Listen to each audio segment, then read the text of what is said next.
Веќе 35 години, мал битолски Монмартр околу себе ги собира најталентираните млади ликовни творци од целиот свет. Битолската манифестација е најголемата детска ликовна работилница во светот, благодарение на упорноста на иницијаторот на малиот битолски Монмартр, Коста Хаджи Антоновски. Тука Азија беше доминантна со многу екипи. Верувајте дека ќе се сеќаваат на убавиот однос, докарувањето, но убавите дружби што ги направи и во Крушево, и во Битола, и во Охрид. Тоа беше манифестација јубилејна кој што навистина за мене представува еден голем чин.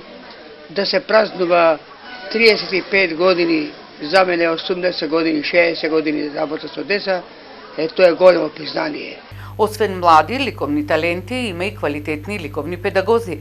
На фестивалот на детската уметност има деца од целиот свет, и тоа од Кина, Русија, Турција, Малезија, Бугарија и од другите држави. Освен во Битола, твореа и во Охрид и Крушево. На малиот битолски Монмартр во овие 35 години од постоењето располага со 650.000 цртежи, а учествувале 950 екипи со околу 4500 учесници, ликовни педагози и други гости. До сега се доделени 11.000 награди и признанија.